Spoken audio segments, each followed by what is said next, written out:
Woo!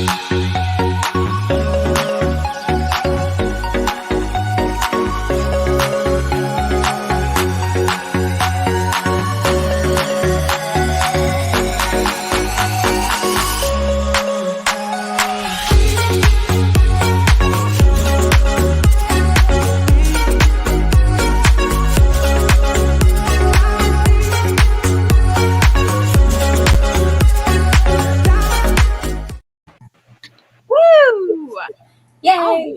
Okay. Yay! So, hello everyone, and welcome to our live discussion about the 12, which is the second book in the trilogy. Oh, you have the book. See, I've only read the audios, so I don't have. I do. I brought it for show and tell. You are awesome. Oh, I guess I didn't even think of that. Probably could have just checked it out from the library just for kicks and giggles, but you don't need to. Right. Whatevs. So in this discussion, it's going to be pretty much the same as like what we did for the first discussion, which was on Bree's channel, where we literally just kind of did like a brief overview of what it was, what the novel was about. We'll do like a non-spoilery type of discussion first, and then we're going to get into like the nitty-gritty, which will be spoilery, and it's going to be more of like our opinions and our thoughts, and maybe where it was kind of short, the shortcomings, and then where there were parts that like we enjoyed, if there were any, and then kind of just like an overall rating too. Yep. And I know Bree and I have already kind of talked about it before this chat while we were reading it. So we definitely do have a lot of opinions about it. So I'm really excited to really like talk face to face with Bree about this. And I took notes this time because last time I didn't take notes. And so I was trying to go off of memory, but I did take notes this time. I'm so proud of you. Me too. Yes, it really is. I'm really excited for this. Bree, do you want to do kind of like an overview of the book after you do your intro? I'm sorry. Because you do much better like recaps than I do. I'm just kind of like, this happened and then something here and then a little bit later this happened. But you just always do like a really good what the book was about with like the minimum amount of like spoilers and things like that. I promise I read the book.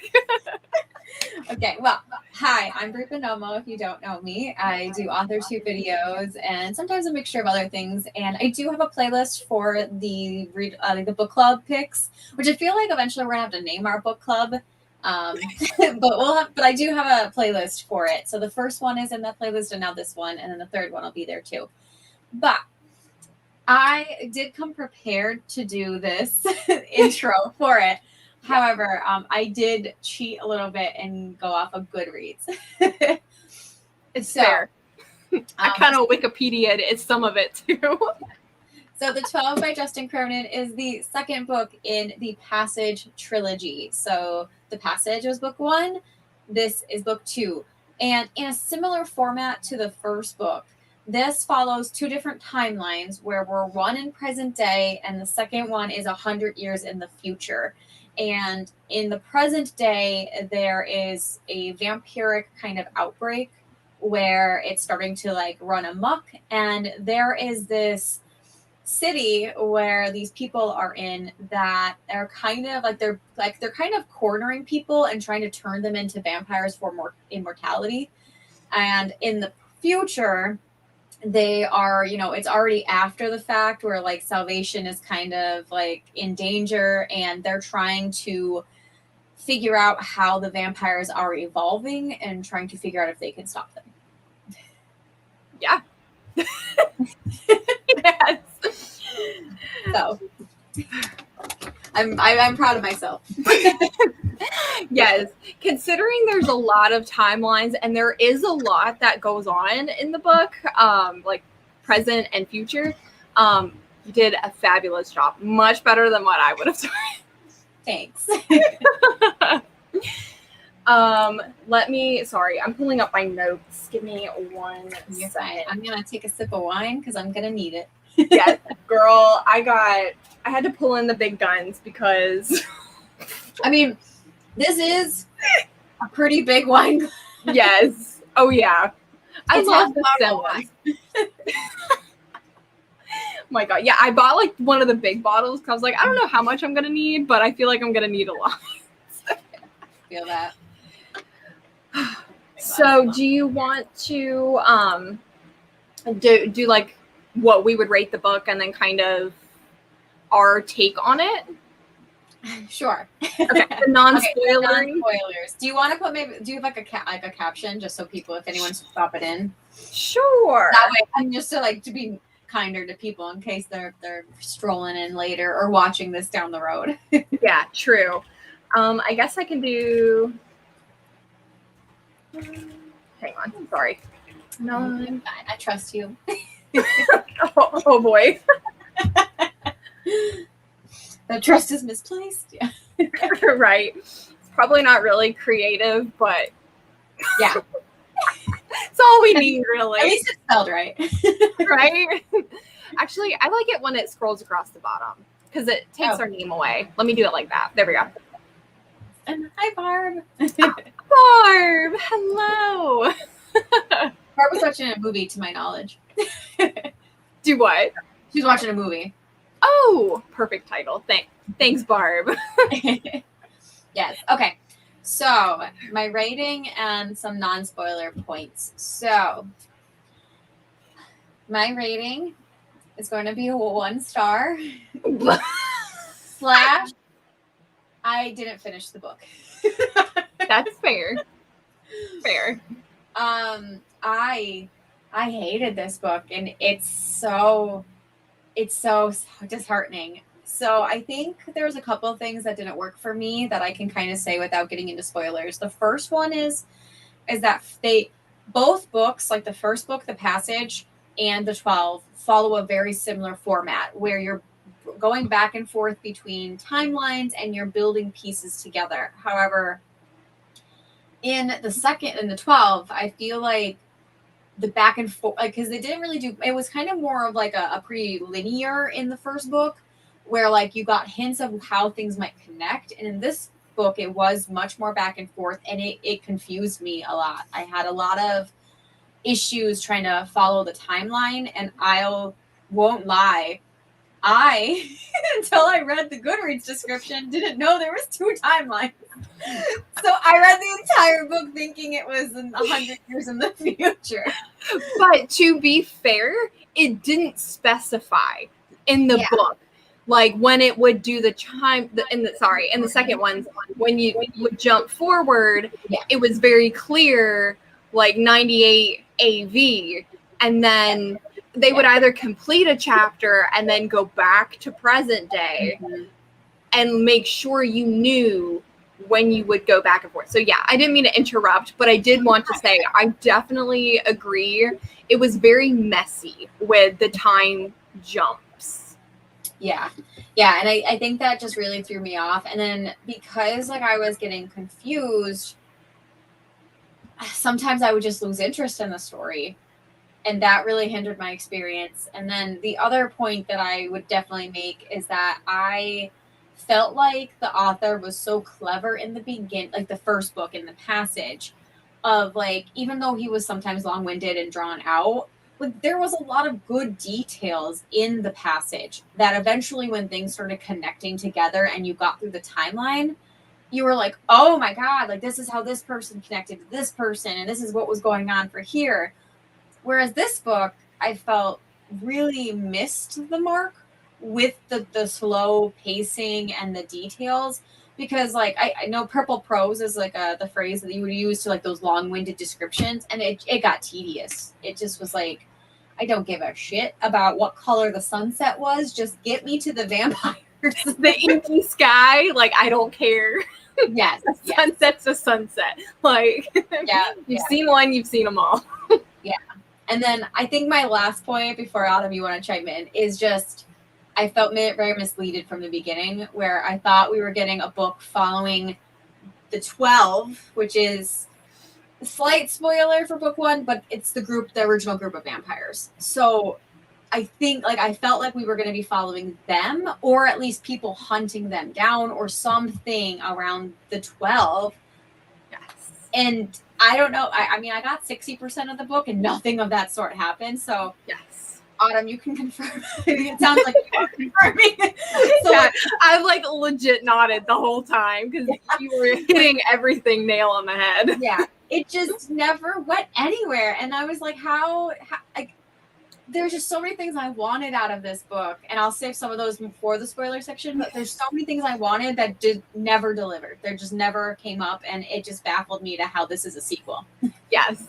Yeah, we're more on like the reality of it right now, but then we're going to get to our expectations. So you'll get the expectation versus reality. Mm-hmm.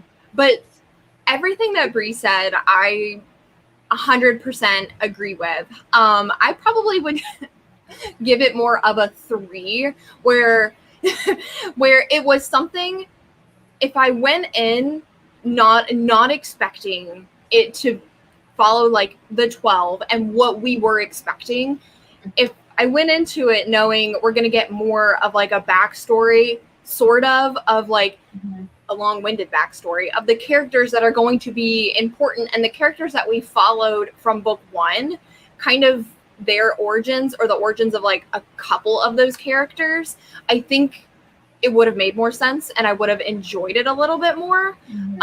But based off of the title, it completely threw you off, where it was literally the last 20% of the book is like, oh, now we're at the 12. And I also, going off of like what you had said, with everything was very like drawn out, and like there wasn't really a point to a lot of the things that happened. I feel like too, where like in the first book, when things were long and drawn out and they had the purpose, and I understood why it was long and drawn out. And I also felt like he didn't hold back on information. Like I felt like in the first book, he would like, give you like that, give you all that information. And he was so creative. He would give you more information to make you want more. But in the second book, I felt like it'd be like, I'll tell you this when the time is right. And then it was right in like the last 15% of the book, and I've already forgotten. So in those situations, like, and we're all writers and we all do it. So like coming from a writer where it's like, oh, I'm going to withhold this information and then give it to you later, he really contradicted himself, in my opinion, like versus the first book where he would just throw it on you. Like he might say something in one chapter, and then in like chapter 4, he's already spilling the beans and lining you up for something else that's happening. Versus like, I think it's in the first few chapters, Amy has some type of like dream or like foreshadows something that literally doesn't happen until the end of the book, which is something that he did not do in the first book, where so that was something that really, I feel go ahead. No, I was just gonna say, I think that's why like I ended up not even finishing it. Like, and I actively chose, I'm like, it's making me mad. Yeah. And I stopped reading it because I'm like, I'm just not enjoying this anymore. And I just feel like, why would I waste my time on something that like I literally just not enjoying? Like I was actively avoiding it. Like I even vlogged this past weekend, and in my vlog, I'm like, I just want to enjoy myself. Yes. So like I just didn't listen to it. Yes. Like it put me so much like I agree. Like I'm gonna miss my upload tomorrow because I was trying to finish this book because I couldn't write. So it's like I wasted all this time being disappointed in a novel I was really excited for, because the way that book 1 ended, I was like, oh, this is gonna be great. Like I really thought, I just expected so much more, considering the first one it was long and drawn out, but it was beautifully written, and he did a really, really good job. And I just feel like with the second one, I almost feel like he didn't quite have enough ideas for a second book. So then he was like, well, I'll just kind of... Middle book syndrome. Yeah. Like, the thing is book 3 might end up being really well, but like I'm so turned off from book 2 that I really don't want to read book 3. Right. Like, I also think like book 1 is a pretty complete story. Thank you. Yes. Yes. And I feel like he could have done it even differently. And like I know he was traditionally published, and it was it's like a 10-year-old novel like series. So it could have all been done a little bit differently, you know, back then versus now, because I feel like now it could have taken a different route where he literally could have had like 12 books and they all followed one of the different virals and then like kind of maybe their demise or how they conquered, you know, like maybe like I feel like it could have just been taken a different way. Or or literally the second book could have just been named something differently. So we went in with not thinking what we thought, because we both thought the same thing. Yeah. And I'd be curious if other people thought that too. Yeah, and for me, because I knew it was an older series, it was a very popular series, I went in blind because I didn't want to spoil myself or anything. And sometimes with sequels, even though you just read it, like the description and synopses can sometimes be very spoiler filled. Yes. So like I just avoided it all for my own. I'm just gonna enjoy this. So and I didn't. Boy, we were proven so wrong. Yeah. I definitely am. I'm more critical of this book with like my 1-star rating, because I just felt like I should not have gotten 60% of the book with like no idea of how anything was going to connect. Like I should have started having inklings of like how this was going to play out, and I just was flabbergasted. Yes, and especially comparing it, and that was like something I was kind of doing too, is like comparing to the first book where it was like 60% in, you knew the characters, you knew the backstory, they were on some type of mission.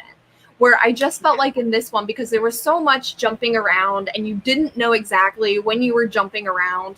And for me, something that really kept confusing me was there were just so many characters, but there were so many new characters. And I'm like, I can't remember who these people are related to, what their significance is. And I felt like there were a lot of like camps too. And so I'm like, well, where are you now? Are you in Iowa, Kentucky, Texas? I'm confused. Yeah. Well, yeah. And like, I think that was too because of the time jumping, because some of the characters from the first book are moving in this one. So, and some of the characters had already moved in like at the end of the last book. So there was a lot of like movement with the old characters, but sometimes they also blended in with the new characters so much that like orientation in this book was really hard to establish. Yes. And I felt like some of the things like how book 1 ended, I really feel like, and I'm not going to spoil anything, but the way book 1 ended and how they kind of ended up being separated, I really wanted to see that.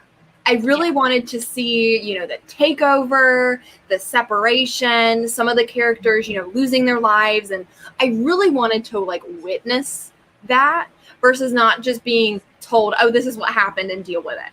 And we got that a lot with a bunch of different things too. Like, and to be honest, I wasn't a fan of a lot of the characters. Like, I love our core group of characters. I don't really feel like any of them had a big character arc, though. And that's what bothered me, too, is like, I mean, even though a lot of them had, like, the character arcs in book 1, they're still growing. Yes. I was going to say, like, the thing is with books, right, you still, if they're a main character in your book, they still need to have some kind of arc.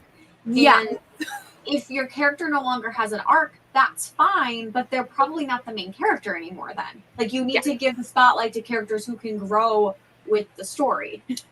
Yes. And I felt like almost like it was a little lazy, where like he would almost like put them in situations that like they didn't want to be in, just simply so, oh, now this is their character arc and they have to overcome it. Where it's like, you know, I don't really agree with that. To me, that's something that you grow out of with your writing, and things that he didn't do in the first book, like with one of the characters who, not a spoiler, but one of the characters who was kind of part of like their army or whatever, but he didn't really want to be part of it. And I'm not sure if he even got to this part, to be totally honest, but he didn't want to be part of it, but he was there because it was a job. Like, I just feel like, I know which one you're talking about. Okay, yeah. Like, and how like, oh yeah, he's not a good rule follower, and so he's gonna overcome it by, you know, going AWOL and doing what he wants. Like, to me, that's not that. I don't consider that a character arc. Like, that just seemed to me like just lazy writing. And I feel like like all these characters had so much potential, especially coming from the first book. And everything they went through, I didn't feel their connection with each other too in the second book. I felt like it was almost like reading new characters. Like even the ones that were there in the first book, like it's just like it never felt like they were the same characters. No. And when things would happen to certain characters, except for one, there's one character I really do like, but I'll talk more about that in like the spoilery section, because I think that is definitely spoiler information. But I forgot where I was going with this. It was just messy. Bottom line, the characters, they, if I traveled from California to Texas on foot with 5 other people with vampire zombie things running around, I think we'd be a pretty close, tight-knit group. And I'd be like, wherever they go, I'm going. Like, we're not separated. And I didn't feel that, especially when they would come back together. I didn't feel that connection. Like, we've been through everything, like I love you type thing. Like, I never got that sense of connection. I was gonna say, and I feel like, well, like the trauma aspect of things, and like looking at like the psychology of how that would happen. I mean, a lot of times when people go through something traumatic, you do bond with people who have had similar experiences. So yeah, what you're talking about is 100% accurate. Like, you should have been more of like that relief of like, we're still in it. Yes. And that's also a good point too, where at the end of book 1, like with what happens, and even though it's like 5 years after that event, I still feel like all of the characters were fine. Like, they all just accepted, oh, this is what happened. This is what happened to some of like, our old crew. We're just going to accept it. We're like, you're talking about like the psychology of it, where, not all wounds heal and not everyone treats those certain things the same. But I do feel like a lot of like, when that happened, all the characters were just like, oh, they're dead. Okay. Like, so that's actually a really good point that you made, Bree. But I did want to say hi to Chandra. Hello. We're roasting right now. Yeah. Very hot where we live. Yes. Chandra, does Chandra live in the South too? Or like, I think East Coast, but you're probably roasting as well. Yes. But the world is a hot box right now. Yes. I originally had a hoodie on, and I was like, you know what? I was like, we're going to change into a tank top, because talking about this is going to get my blood pumping. Plus, it's like super hot outside. So here we are. All right. Well, we're like we're 20-some minutes in. I mean, do we think we want to just move into the spoilers now? Because then we can just kind of go on. Because I feel like that's where we're going to really get into things. Yeah, for sure. So let me change our little. Yes. And see, I do remember something, Chandra. I am right. So we are, while you're fixing that, I'll answer Chandra. So we are talking about the Passage by Justin Cronin. Wait, what are we talking about? Yeah, but we're talking about book 2, which is the 12. So the Passage, I think that's what the series title is. It's just the Passage. Huge phenomenon. It came out in 2012.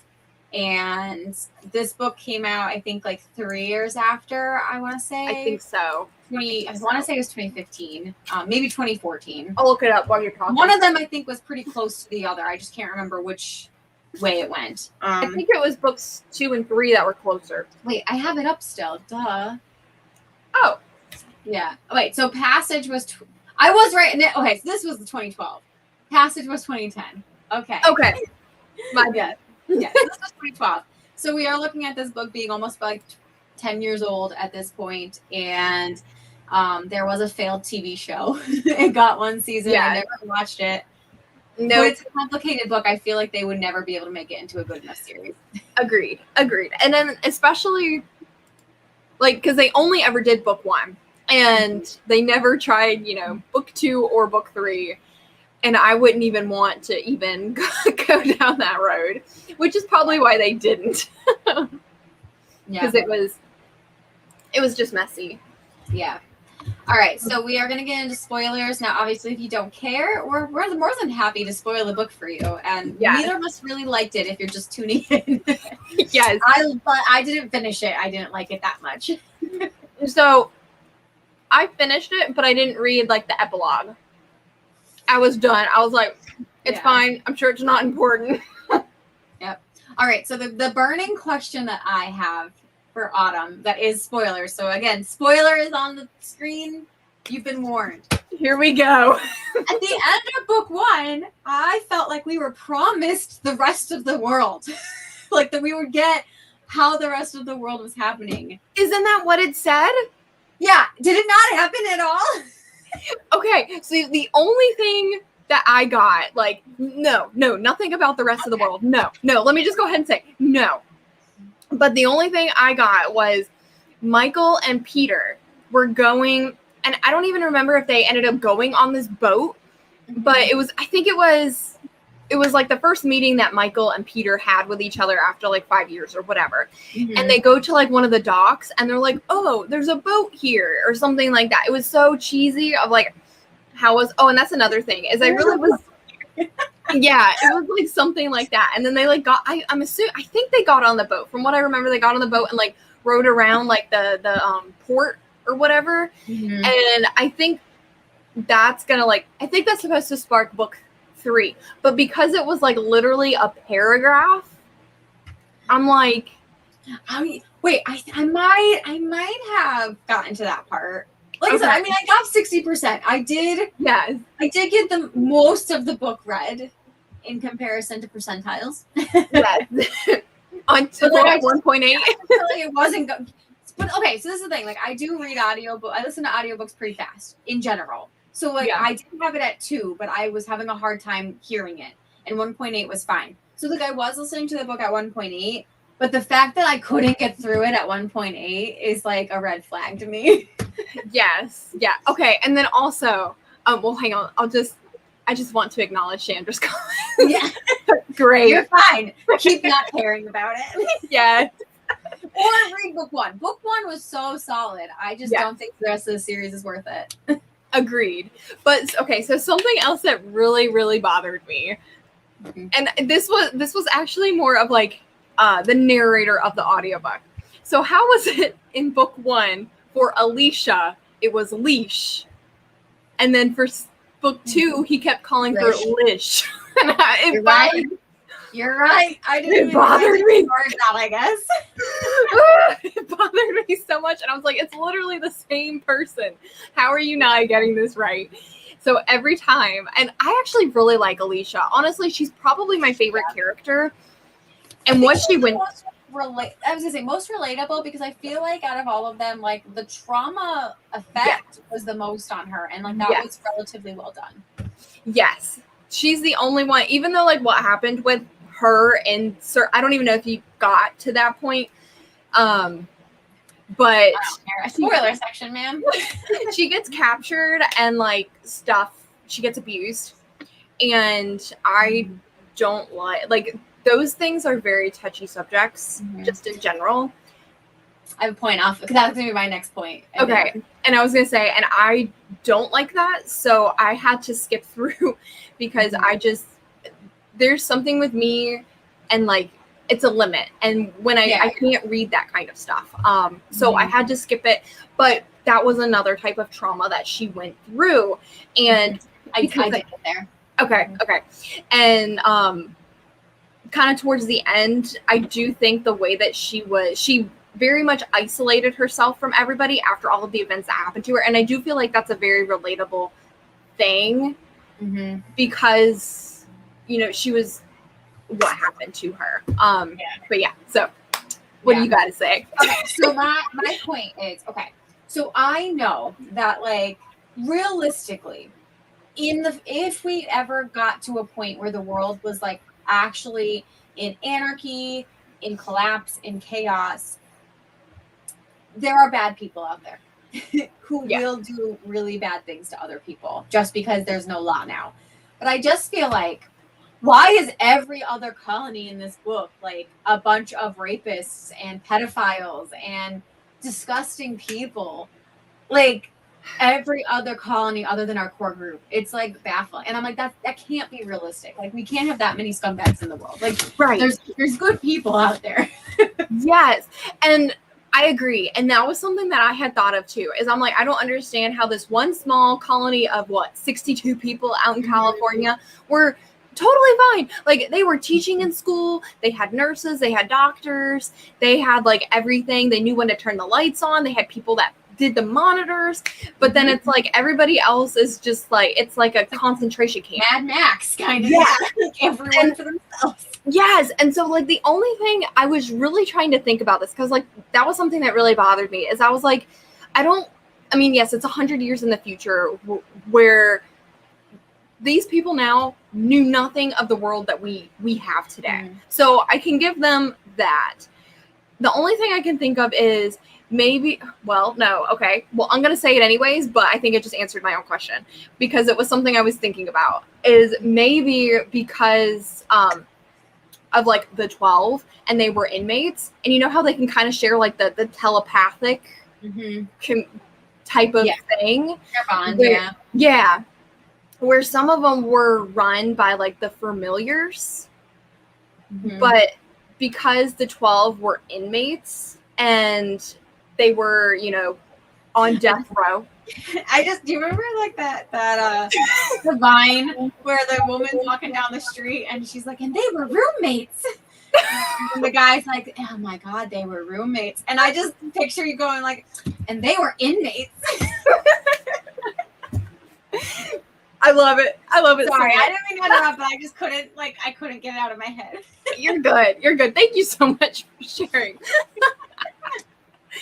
But so that's what I was thinking, is because some of these like camps and some of these places or colonies were run by like familiars. So maybe the reason they were like creeps and like people who would do disgusting things is because it was the familiars that were then tied to the 12, and because they were inmates. And we learned, I think it was in book 1, we learned about why they were in, on death row, which was for those certain kinds of things. That's the only thing I could think of, is maybe because of their connection with. Yeah, which is a fair point, but I just feel as the author, it's your job to make that clearer. Yeah. Because the other extreme then, or the other issue is it's too extreme. Like, you just can't have all these people who are disgusting human beings. Right. Like, without maybe some, and I just felt like his explanations weren't enough, like, to justify it. Like, like, sure, like, I can imagine there's a bunch of people. However, the same thing though, even if there was a bunch of people, if you have heathens, like, that are just like despicable and deplorable people that are all together, they're all going to turn on each other, because that's the type of people they are. So they're not going to form bands of people. They're going to be wreaking havoc everywhere else. Yes, exactly. Like, that's how the mind works. And I'm almost wondering too, is because like in this one we got a lot of like, he would talk about like the Bible, and he would make a lot of like references to that. And I almost feel like maybe that's what he was trying to go for. His biblical hand in this book was strong. And I also, not that I don't like being misled. Agreed. And I just feel like when you throw the Bible in out of nowhere, I'm misled. Perfect example I have is, hold on. I can't get it. There's too many books up top. Blue Bloods by Melissa De La Cruz. So Blue Bloods by Melissa De La Cruz is a vampire novel from the like mid 2000s, late 2010 or early 2010s. Yeah. And that's a perfect example of, from the get-go, these vampires are fallen angels. So there's going to be biblical references, because that off the gate. Yeah. I don't like when authors all of a sudden like make this major twist where it's that I hate it. Because it's just like, it's just not fair. Like, I just feel like you cheapen your own creativity. Blue Bloods is one of my favorite series ever, because it was so brilliantly crafted into the biblical lore that I was like, it was believable. I'm like, I would believe that these fallen angels are vampires. Yes. Then you take this novel where all of a sudden now all the, like, book 1 had maybe some of them, but not, because it had the nunnery. which was Yes. fine. And Project Noah, which I understand, like that was why. But book 2, I just felt like took it to the next level, and very much like small spoiler alert for Imaginary Friends by Stephen Chbosky. But we are in spoiler discussions. Yeah, it's fair game. I loved that book so much, and in the last 10% of the book, smacked you with a biblical like, this is the reason, it's the devil all along, and I was like, cool. You hate this book now too. I just feel like you. Yes, Chandra, 100%. Yes, yes. Like afterthought. Yes. Yes. And also too, like going off of that, which it's fine if that's what we knew from book 1, but something with one of the characters, I don't even remember his name to be totally honest. Was it Greer? I think it was Greer, who totally made this huge biblical change and would like, like kneel by his bedside and pray and things like that. But my thing is this. You're 100 years in the future. Who did he learn this from? Like, yeah. If he's been in the military and all he's ever really learned is like survival skills, you've never really talked about, if there's this, greater God, or if they did at least mention it in the first book where he's like, oh, maybe there's something bigger out there. And then he physically finds a Bible or something that can trigger that, which would make sense. But it was just like some random thing where he was like locked in his jail cell for 5 years with no sunlight, no nothing, no human contact except giving him food. And then suddenly, he discovers God, or that there is some greater person out there. To me, like an afterthought, and it just doesn't make sense, especially with it being 100 years in the future. Post-apocalyptic world. And the thing is, in book 1, too, that like they have been able to make ways of like using technology, but technology is faulty in the future. Yes. And that's what, and I think like I felt like he like backtracked in book 2. Yes. Like, okay. So perfect. Great. Yes. Because I felt like too in book 2, there was like nothing. There was like no walkie-talkies. There was like no anything. And like in book 1, where like it was kind of like weird and you didn't really know about it. Because like if you have like an apocalyptic and like towers are going out and you don't have people to manage these things, like it would make sense. Yes. Okay. And so this also goes to like, I'm so glad you said this, because this was one of my points on here, where this goes to like the present day with Lila, and then when Gray finds her. And then she's just like in like the store buying paint for the nursery. Like, okay. That whole sequence. But yeah, go ahead. It was totally pointless. Totally and utterly 100% point. All of that could have been done in 2 paragraphs. But I'm sorry. I was going to say, I think the reason that like he was trying to go for was to make their connection. Yes. And like to move the plot along. But like, bro, one chapter is all we need.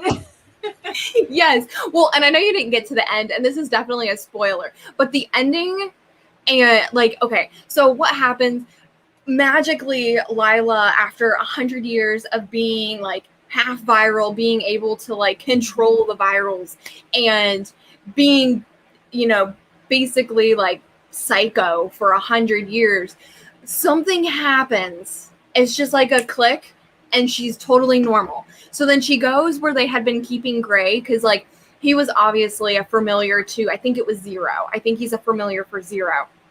But they had been keeping him locked away for 100 years. Okay. That's where I started to get to when I was like, I don't give a shit. Okay. Right. And so then she ends up going down to like his jail cell where they've been keeping him, and she lights a match. Refresh my memory though. Was Lila okay? Lila was in book 1. Yes, and she was married to some. Was she Walgast. married to Walgast? Okay. Yes. All right. So I'm not completely useless.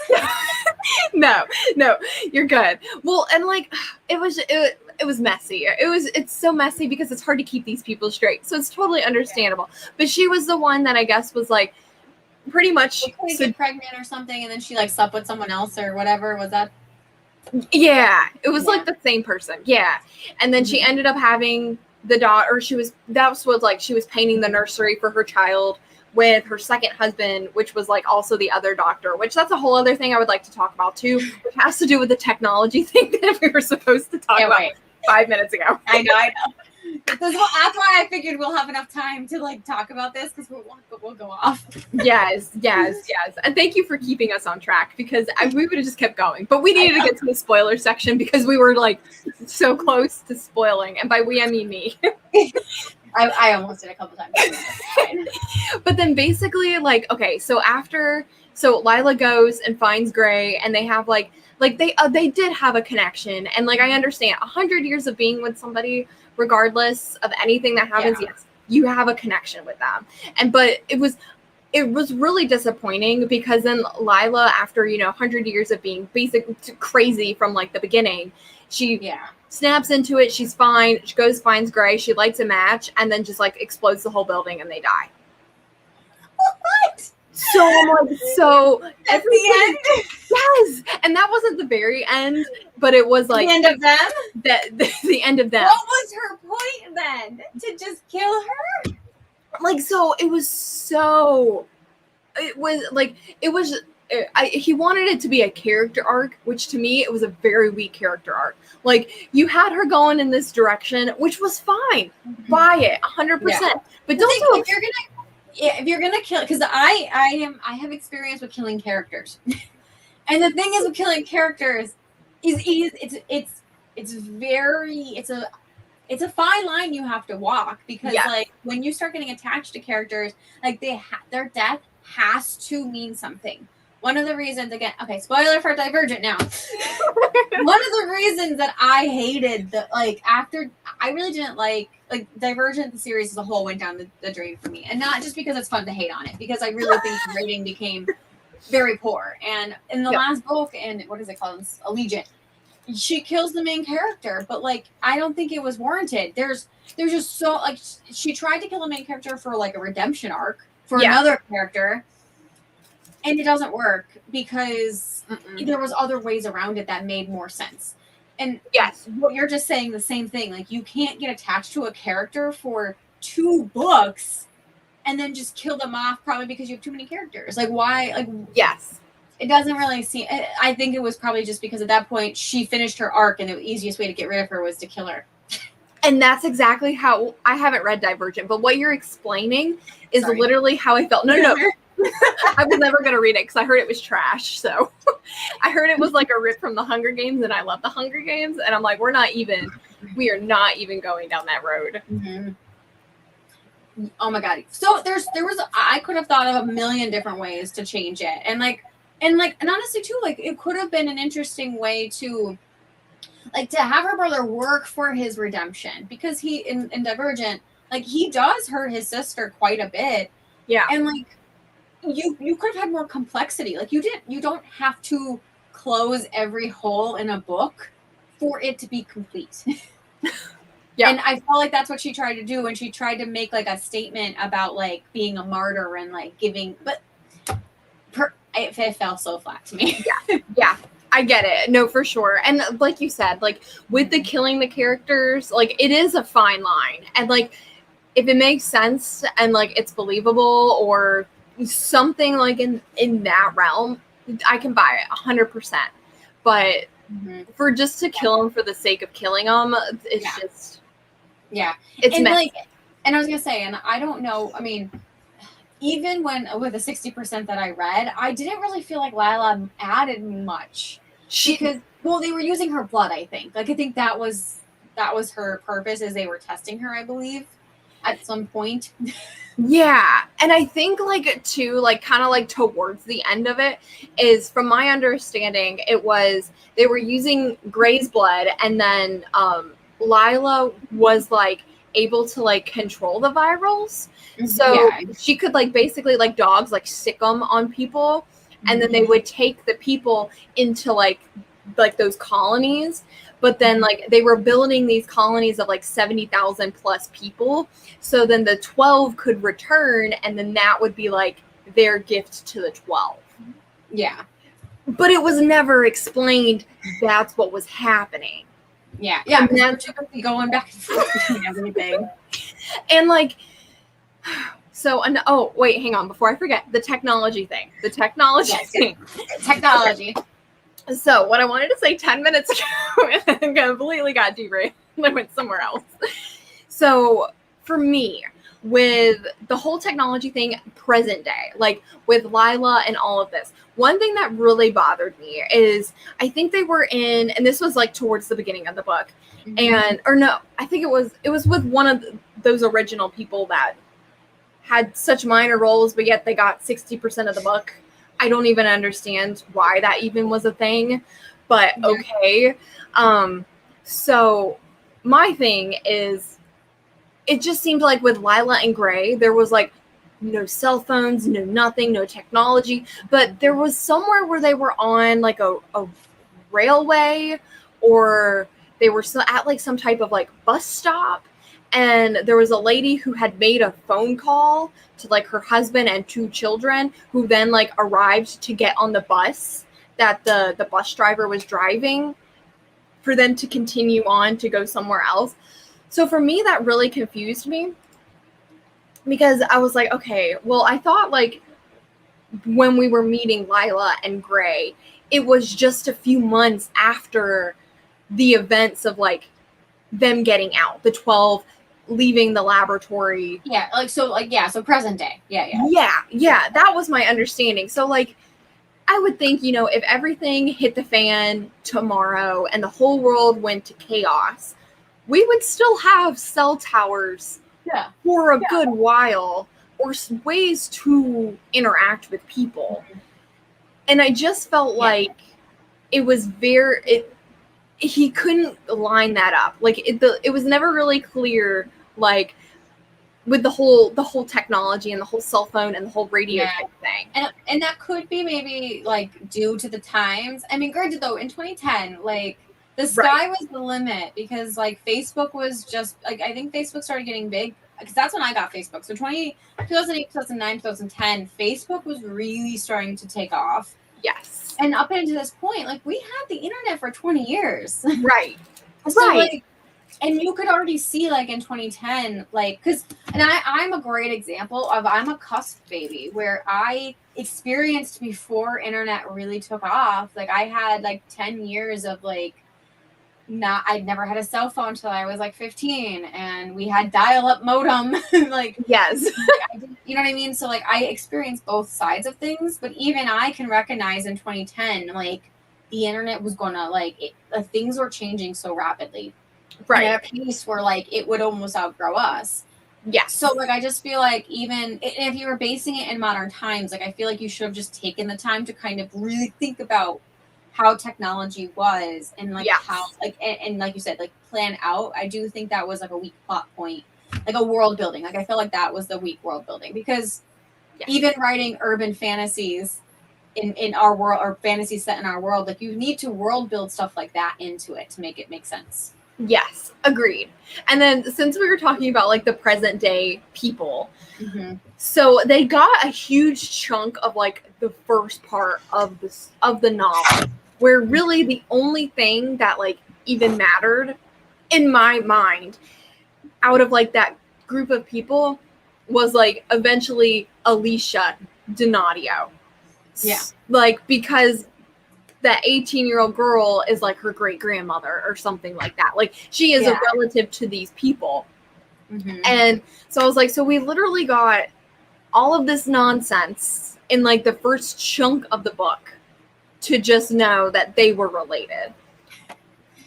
Like that really annoyed me right there, because I was like, see, in the first book, like, yes, chapter 1 was all about Amy, but it was one chapter and you knew everything about Amy. Done. Perfect. Yeah, and I honestly, and I liked Amy's arc probably the most, because the thing with her is like I liked that she was growing up, but just so slowly. And I thought that was interesting, because the thing is I still don't really understand Amy's character, like of what she is. Yes. And I was kind of hoping that was going to get explained more, and maybe it finally will in book 3, or maybe it got a little bit more explained at the end of book 2. I don't know. But like, but she was the most interesting character, because she was consistent and she was having an arc that like she was facing different things to continue her character growth. Yes. And kind of like Alicia too, I feel like Amy was very relatable, and like he would go into depth about like the experience that she's having as like a young girl, like when she was little, like in book 1, because she was a child. And then in book 2, she's a little bit older, where she's starting to go through puberty basically, and she doesn't know what's happening to her, and she's going at it at a much slower rate. Yeah. So those things which would make sense. Like if you're looking at kids around you going like, why do I look like them but I'm not like them? Yes. Like that's a complex and interesting plot.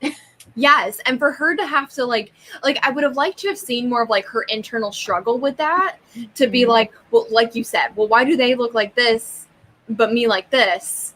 But she doesn't have a mentor, so she has to figure it all out on her own. I mean, she kind of has Walgast, which that's kind of like a shoddy situation, and I feel like that could have been fleshed out more, where like at the end, like the 12 returned to like that place, but like Walgast was in place of Carter. Gotcha. Like it was confusing. Like I don't even know where Anthony Carter is, but so I'm very confused about that whole situation. And maybe they explained it and I missed it. Yeah. But I feel like that could have been something that he could have really capitalized on, with her being, 105, 120 years old. Yeah. And having to discover herself. Kind of like a good example, maybe a good example, but I'm going to share it anyways. Almost like the TV show The Last Airbender, where Aang is 112 years old. There's nobody to teach him these things. So you watch his struggle and his growth throughout these the series, where I feel like he could have really done a lot better job with Amy being in a similar situation, where there's nobody here to really teach her or to explain to her what's happening to her, because she was so young when it happened to her. And she's still a child, technically. Right. She's only like 12 or 14 now, but it's been 100 years. Yeah. So I really feel like, like that would have been really fun to see too. Yeah. Well, I did write down my most relatable thing in this whole book. And it's the only note that I officially took. So in chapter 7, we have Danny, which I don't remember what his point was. I think he was just the bus driver. Yeah. But anyway, so in chapter 7, we have this scene where Danny and the bus, they're going around and they're talking about how the bus driver didn't really have to do this, but he pushed on the gas a little bit while they were going over this bump, just enough to rise the kids out of the seat.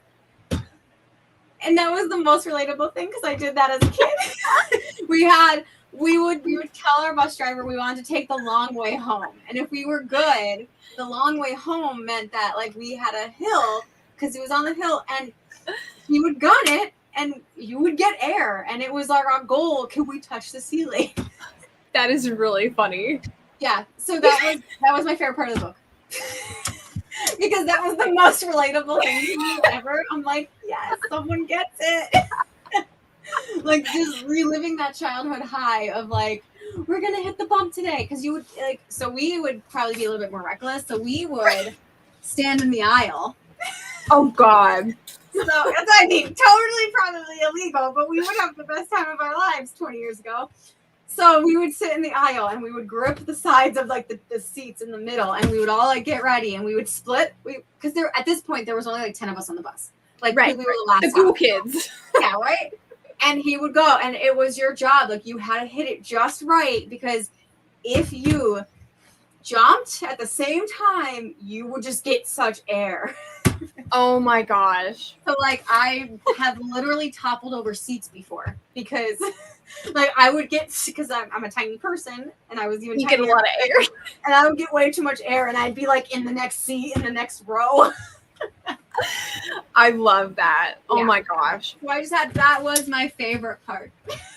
I would agree. Which is pretty sad considering it was chapter 7. Yes. Exactly. It had nothing to do with the plot of the book. Nothing. Not a thing. But like that also just shows like how far off he would get. Like, Yeah. like that's where he would go, because he would run out of ideas. Yeah. And like, yeah, and was Danny actually relevant at some point later? Like, no, I don't think like so.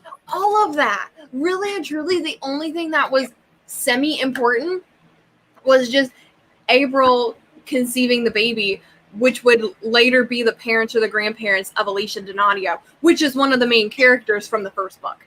That's it. That's all I got. Like, nothing else, like, about her little brother going missing or anything. Like, none of that, like, mattered. And, like, that's something that was really disappointing, too, is, like, I didn't feel for the characters. Like, when they would die. I was so detached. Like, yes. In the entire book, that's why, like I said, that's why I just chose not to finish it, because, like, I'm like, I don't give a shit. Like, truly, like, I don't care if you wrote the next page and said, everyone's dead. Yeah, like, I done. Thank God I can put this down now. Right?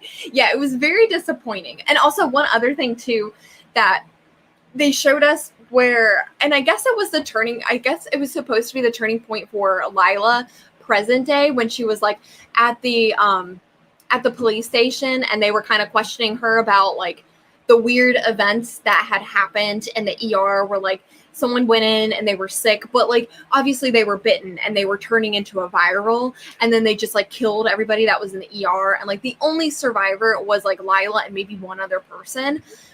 But it was like Lila was just like sitting there, was like yeah, that happened, yeah, yeah, I think that happened. Yes, that part. Oh my! It was painful. Like, I would have preferred of just to like him to have written that scene and for me to have watched it, than to have like the police officer questioning her about like the events and her stuttering reply.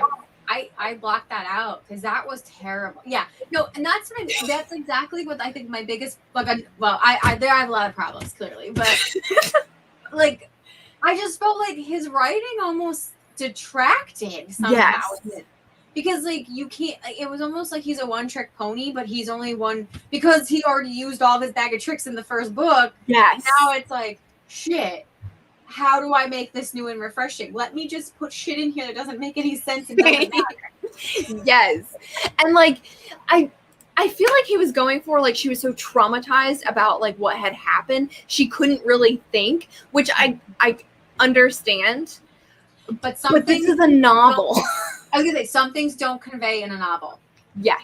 And that's why, like, actually, because I fresh off of Neil Gaiman's masterclass, but like one of the things he said in it was just like, dialogue, like people stutter and people use like all the time, and people have to like take really dramatic pauses because they're thinking of something, which is normal in human life. However, if you did that in your novels, it's gonna come off as annoying and as if you can't write a story. Yeah. Because even though it's relatable, like dialogue in your novel needs to be enough to keep it going smoothly. Yes. Like, you can have some of those in there, but not all the time. So like that passage was just painful. Yes. It's like, oh my God, like we get it. She's traumatized. Just move on. Just give us a spark note. Yes. Yeah. Like, I mean, if he had cut it in half, or maybe have even had Lila be like, I don't think I can do this, we would have gotten the point. Or the police officer, like, the police officer going, ma'am, let me come back to you when you're feeling better. Yes. Okay. Yes. Because like he could have explained the events, which like he kind of did anyway, saying like he explained what had happened and he was trying to get more information out of her, which clearly we weren't going to get more information. So then just end it. They didn't want to give it to us, so right? Like, great, move on. Exactly. But like you said, he did that through the whole novel, where he stretched it out. He made things 10 times longer than they needed to be, where like that point there really didn't matter, where like he could have gotten the point where she's kind of going crazy and like she's being affected by what is exactly happening in the world. I get that. I can buy. But then the way it was executed, the delivery. Yes. For me. Yes. And you. Yes. 100%. But then also, I know we're almost done. We're going to wrap this up soon, I promise. But one other thing too is I feel like she was the only person that was like negatively affected by everything that was going on. Like, she was the only one that, went crazy because of all the events that had happened, and she was bottling it all up inside. I feel like she was the only one that would do kind of like erratic things, where I don't feel like she'd be the only person to experience that. Trauma response. Because think of it, when you have everyone's gonna react in different ways. Like, some people are gonna be more erratic, some people are gonna be more angry, some people are gonna shut down. Yes. And you're right, there wasn't enough diversity in that. And like I said, you didn't have to. The thing is, though, is I feel like if he tried to do that, he would just focus too much time on it. Yeah. It's just you don't need that. You just need little brief things to kind of make us aware of the world. Because at the end of the day, I thought this novel was going to expand on the world. I thought not only were we going to see more of the United States, but I thought we were going to get more of the other countries. Because this infection of vampires only happened in the United States. So USA, Canada, and Mexico should have been the most affected. What about the people across in boats? What is going on with them? What happened to England? What happened to Australia? Because in the end of the book, or the first book, you get this snippet of that they're having conferences about this problem in the Americas.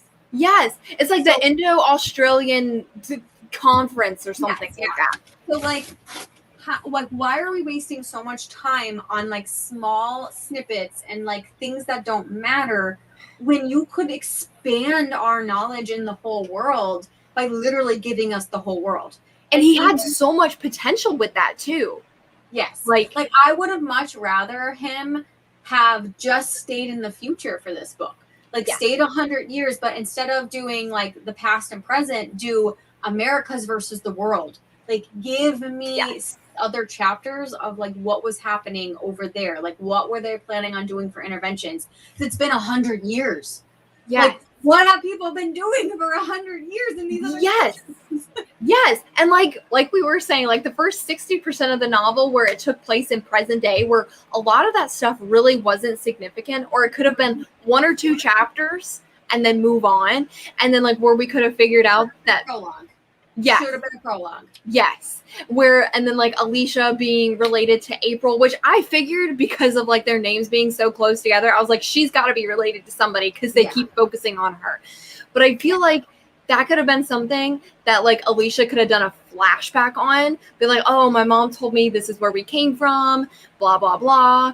And he could have turned it more into her maybe thinking back on her life before, or where she came from, because everyone has a history, and where their roots were from. And he could have really done just a paragraph or 2 or a page or 2 and been oh, well, Alicia's going to share her story about, how her 2 great grandparents met and all that hoopla. It was too much. I think at the end of the day, the plot was focused on something that I didn't care about. Yeah. And what I expected and wanted from a second book never arrived. Never. And it was very, very, very disappointing. Mm-hmm. I always write and enjoy super graphic writing, but it's good to know. Yeah. And I agree. I do, because I said, book 1 was I think a 4.5. I love book 1, and he has the same style. It was just the manner of delivery, I think, that really failed for me in book 2, which is sad.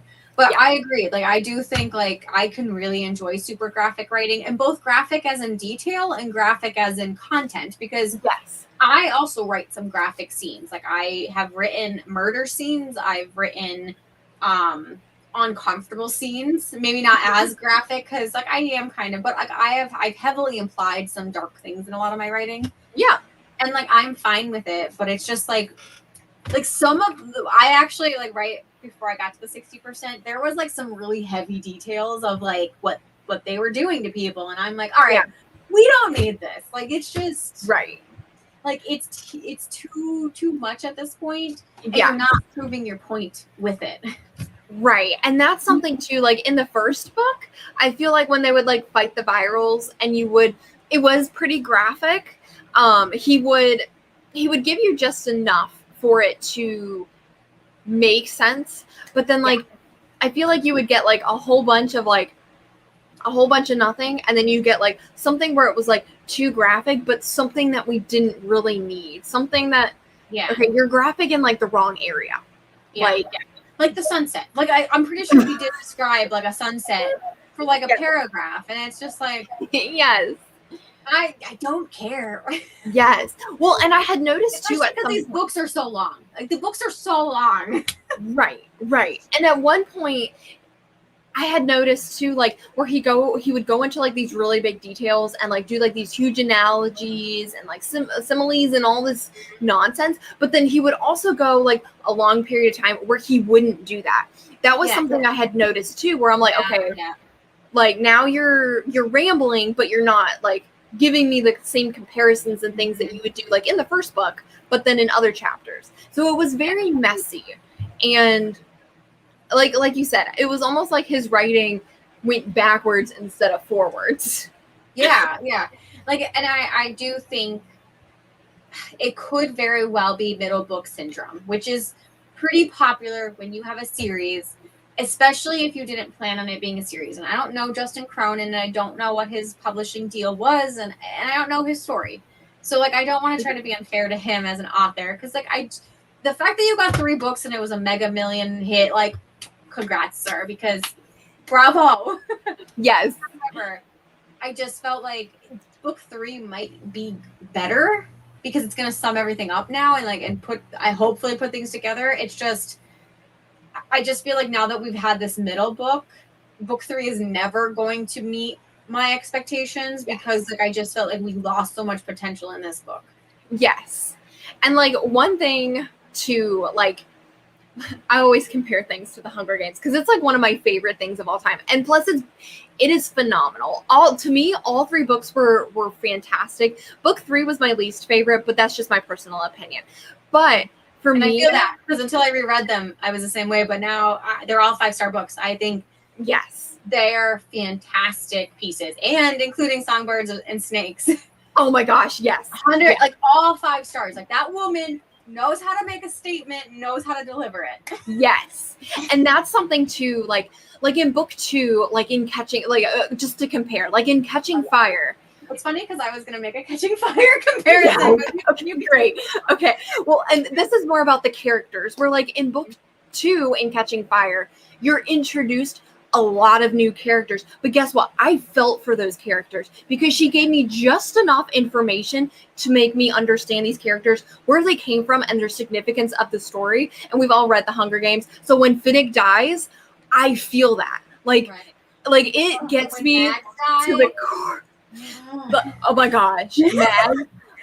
like seriously, no, you're 100% right. Like the subtle details that make you fall for these characters, especially as like you realize that they're playing into the government to stay alive, and like that just ups the stakes for you as a reader and for them. Yes, and like so how she delivered, like you said, and she executed it like. And that middle book where it can be shoddy because you're trying to get from book 1 to book 3, she did a fantastic job. It's my favorite book in the series. Me too. Agreed. I could read only that book or watch only that movie. Yeah.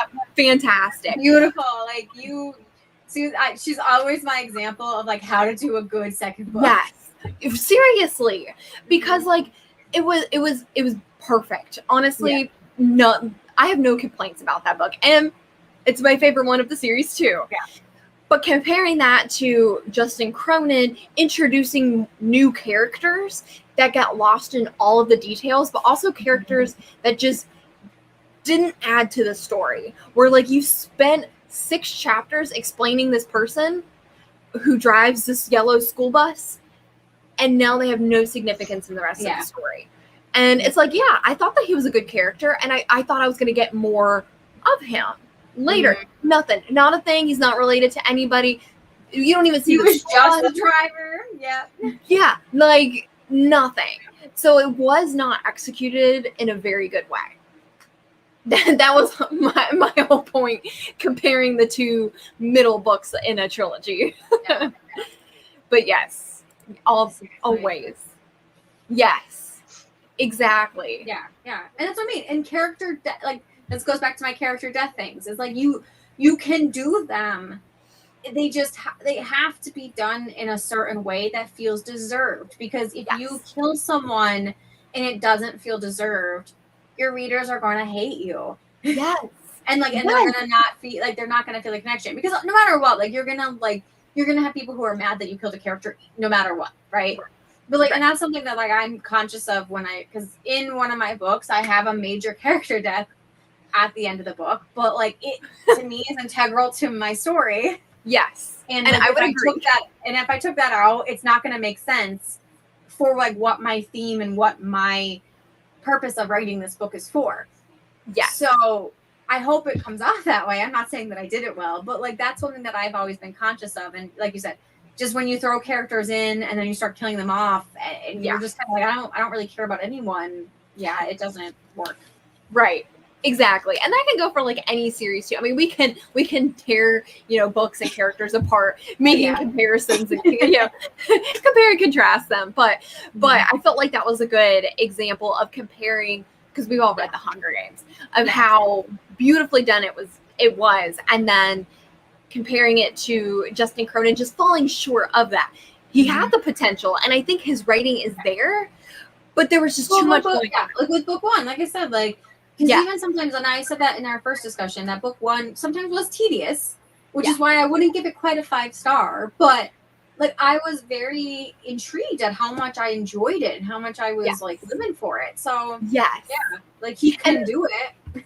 Exactly. And like even in the first book, when you would have like the minor characters, like they played a role. Like when you kind of got to know a little bit of like Walgast, for example, or Amy's mom, they helped shape this character, which was Amy, but then they also played a role where with Walgast, I knew he would return, because he never flat out said in book one that he died. So I was like, he's going to come back in some way, shape, or form, which he did.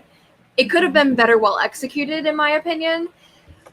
But you knew he was coming back, Right. And that's also one of the things that was disappointing with the second book, where he just didn't deliver, where he had so much potential. Like when Hollis and Sarah met for the first time after he thought she was dead for 5 years, didn't even know they had a daughter.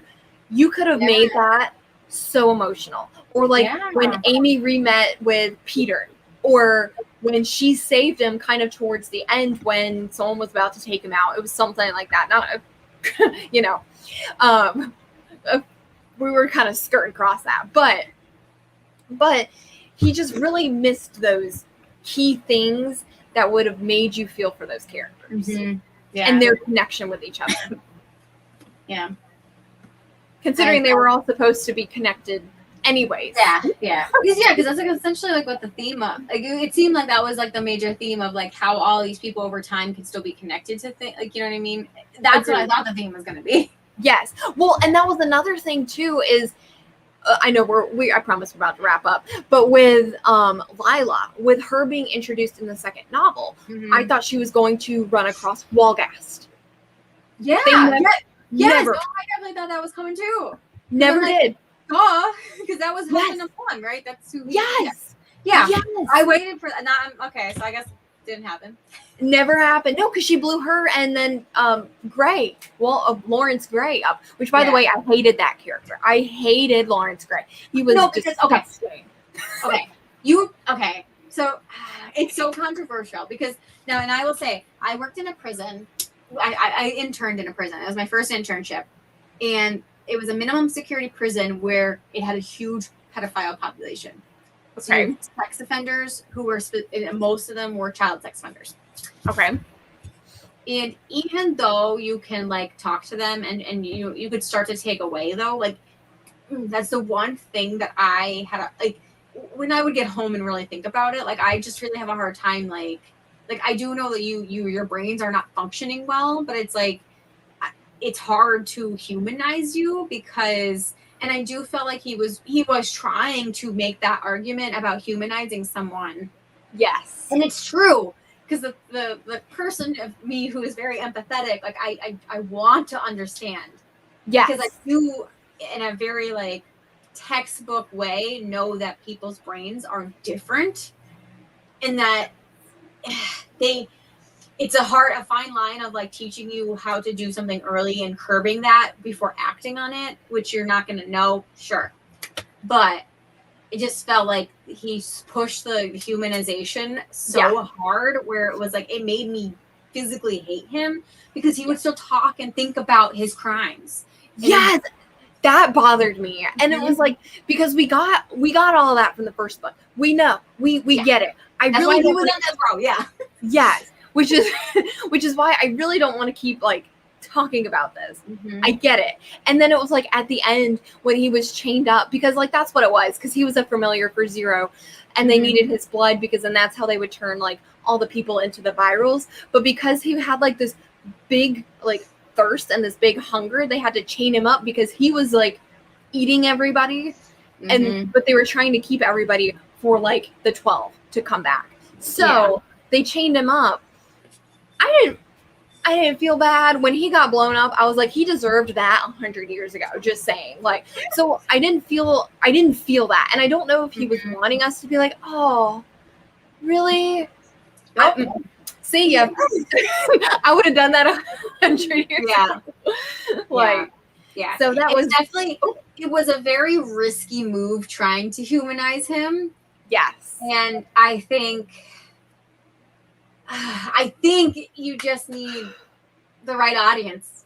Yes. And I'm not. Because I work with children, and I've worked with a lot of children who have been sexually abused, and it's just, well, and I feel for them. Yes. Not the predators.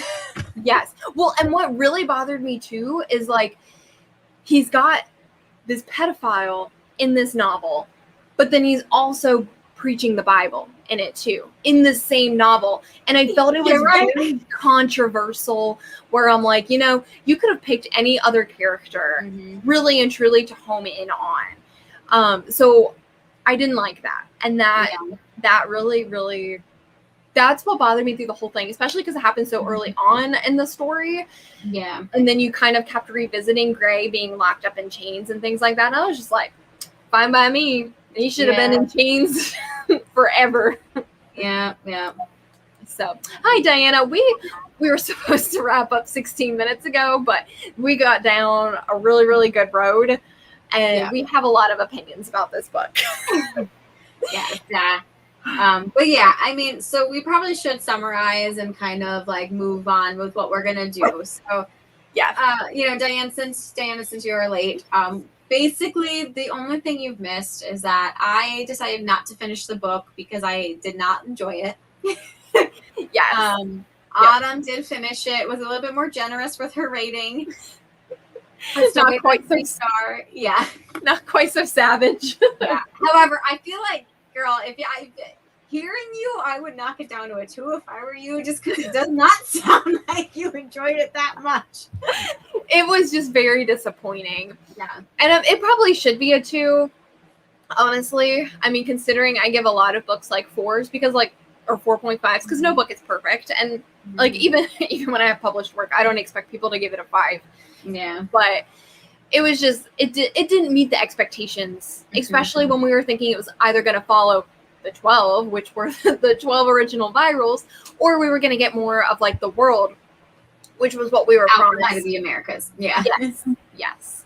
Which, and like, okay, I know we're going to wrap up, but one thing in book 1 where like, when we would do like the time jumps, but then they would also like make it clear like, oh, we're at this stage or we're at this stage. But he would also share like the snippets of like documents or like people like journaling. Nothing like that in book 2. Like nothing. Well, there were, but like it never. I felt like they never amounted to the things that we did get. It never amounted to anything, right? And they were like their own chapters. Because I do remember like there was like logs or something that was like a couple in a row. Yeah, but not nearly as consistent with that. Yeah, and like because my thing is like, okay, even though we're now at like different colonies, there are still people who are documenting this information, because they even said it in this book that like people were documenting information. And it's like, okay, well, what information are they documenting? And can I read these snippets? Because you sure as heck didn't hold back in the first book with giving us this information. So why are we holding back in the second book? So I feel like, and then also I feel like it would have made it less messy, and he wouldn't have had to have drawn out other things if he would have just given snippets. He could have even have done like the Indo-Australian conference and then just had like a snippet of them talking about reflecting on the events that happened at X, Y, and Z, or in a different part of the world. So then you got another part of the world. Yeah, exactly. No, I'm you summed it up well. Well, thank you. I think well, we definitely had a lot of opinions about this book for sure. And there is, just to recap, if you guys missed our first discussion for the passage, I do have a playlist on my channel. So you guys can go back, and if you want to watch that and us ramble, and that was more positive. So yeah, and I feel like this one we were a little more structured because we weren't exactly sure how to go into like the first kind of discussion. But for this one, we knew like what we wanted to talk about, or at least like home in. And I feel like I got better personally at like my book reviews, so it was better, or at least to like talk about it like live. So you did great. Thanks. Well, and then plus, like, you know, when you're very strongly opinionated about something and have strong feelings, it definitely helps. For sure. So I think the only thing that we could wrap up with is, are we continuing with book 3? Well, I know we did talk about this in text where we weren't sure if we wanted to, or maybe we wanted to do a different book, maybe like a standalone or start another series. Yeah. I would be fine really with any of the 3. I think if we continued with the series, I could see it go both ways. I could see it be more of a letdown and we wouldn't finish it. And then we would come back in 4 months and then be like, oh yeah, I only read 10% and didn't finish because it was garbage. Yeah. Or we would come back and say it was a great ending to a somewhat decent series. But if we moved on to another series or at least another standalone, I think it would give us a different perspective Like of a palate something cleanser. else. Do what? Like a palate cleanser. Yes. Yeah. And I'm almost thinking maybe that's what we need. I mean, we could always finish the series later. Maybe take a break from this and then maybe do something else. Yeah. Now, I might be fine with that. Because like I said, I mean, clearly I didn't finish book 2. And I'm going to be straight up honest. If we do read book 3, I'm not finishing book 2. Like, I don't think anything matters in book 2 to make me feel like I will miss things when I start book 3. Right. Or, I mean, you did read like the Spark Note version. So you may have gotten the key things that you'll need for the 3rd one. Yeah. But yeah, okay. So maybe what we'll do then, maybe we will start a different book or a different series in December. So we are doing this. It's every 4 months. We have our book club. Maybe by December we'll have a name for our book club. We've been so slack with it. Like we'll get better. Yeah, because I feel like this is something that I would like to continue no matter what we're doing. Of just like, because reading a book every 4 months is doable. Yeah, and then especially because like these books, I think. Yes. Yeah. And then I feel like it's good, like, even for us to talk about, to like actually analyze it and to discuss it with like other readers and other writers. I feel like it's going to help us in the long run, maybe me more specifically, just targeting. But then also, I mean, it really helps understand. But if we do like more of a variety of books and things like that, I think it would be more beneficial. And I think absolutely, if someone ever stumbled across like our discussion videos and then chimed in and we were able to expand like our knowledge on books as well as having other people be included in our book club. Yeah. I love Chandra. I'm terrible with group reading. I normally am too, but that's kind of why we've been doing it like every 4 months. So that way, like if you're interested in the book obviously the next span of time will be September, October, November, December. So you get 4 months to read the book. Obviously, if you read it earlier, you might have to jot things down. But like the kind of point is just to kind of be a little bit more casual so that if you have read it in the past, if you want to reread it again, if you want to join us, you're more than welcome to. And if you just want to come here and hang out with us because you want to hear us ramble, that's cool too. Yep. And we haven't done very well with like advertising it, because really it was a series that we wanted to read, and we're like, well, shoot, if we're both going to read it, might as well just read it together and discuss it. So maybe in the future we'll get more concrete. Maybe this is what we can do. Maybe in like September. So maybe at the end of September or something like that. Me and Autumn, maybe we'll pick a couple books. So like maybe because we'll do like maybe both of us can do a poll on our Instagram. So we'll pick 4 books, do one of those polls, and then whatever maybe gets the most votes, we'll read that in December. So that way, like we're picking the books that we want to read, but we're giving like our subscribers a chance to also kind of read along with us. Absolutely. Yeah, because I don't think I have anything about this like on my Instagram or my AuthorTube, just because like no, I meant to, but I got a lot going on. Right. It's a lot to introduce something new like this, especially when it's like every 4 months and it's not like once a month we get together to talk about it. I could not do that. That would be way too much for my anxiety. Yeah. No, I have way too much going on. So I want to be a Wonder Woman, but I need sleep. Yes. Well, and it's like, for like this past book, it was at the skin of my teeth, like that I was finishing this. So yeah. I could have, but I was like, no, I'm treating myself. Yeah. I started reading The Near Witch by Victoria Schwab this week instead. I'm like, I need something good. Yes, I am about to start reading The Invisible Life of Addie LaRue. That's the next audiobook, so I'm excited for that. Yes. So maybe, so obviously Victoria Schwab, I don't think is going to have another standalone, but like something like a Victoria Schwab would be nice to like just cleanse our palate. Yes, absolutely. Agreed. We could do Vicious by Victoria Schwab. I haven't read that. I haven't either, so I would be down. I'd be down. Yeah. I mean, so maybe that could be an option, but yeah. Yeah, I'm down. And that could even, since that's a series too, I'm not sure how many books are in it. Do you know? There's 2 out. Might be 3. 3 was in the air. I think 3 is actually going to be published, but I don't know where that is right now.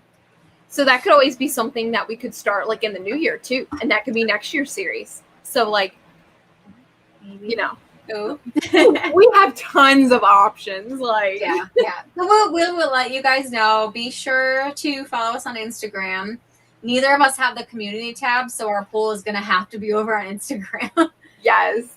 Yeah. Sorry, guys. Yeah. But yeah. So anyway, I mean, this was great. I'm glad we got to speak our mind. Yeah, this was really nice. I usually don't bash books too. Like I usually try to be understanding and. Because like I am also a writer. Yeah. Well, I was gonna say I do feel like we're very because I think like we both approached it. The issues we had was with the writing.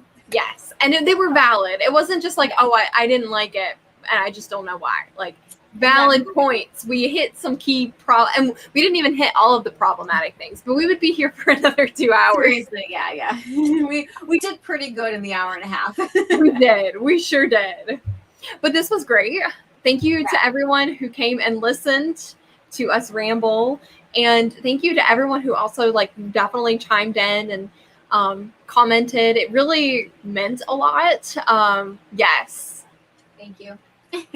I love Bree's. Bree's are always so much better than Autumn's, but well, you did great. Don't sell yourself short. We get better with age, right? Like wine. Yeah, the more we YouTube, right? Yes, the more we YouTube and, the more confident we get with the words that we say. So, exactly. But this, yes, but this was so fun. So again, kind of like what Bree said, if, when we start reading our book for December, just check out our Instagrams for the next book that we're going to read. We'll be sure to post it this time. Yes, we'll be more interactive with this. Yes. Yeah. So definitely look for though our next is probably gonna be the weekend between Christmas and New Year's because that'll be the same time frame that we've been going. Hopefully things will be slowing down a little bit. For some people, other people it might be speeding up. Right. I know. I'm scared for these next few months, but it's all right. It's all good. Y'all are wonderful. Yeah. But yes, I enjoy hanging out with y'all too. And Barb, you're very sweet. Thank you so much. Well, I guess with that's really all we got. That's the review. That's it. That's all, folks. So we'll see y'all in the next one, and that one will be hosted on Bree's channel. So we will alternate whose channel it'll be on. So stay tuned for that, and we will see everybody in December. Bye. Bye.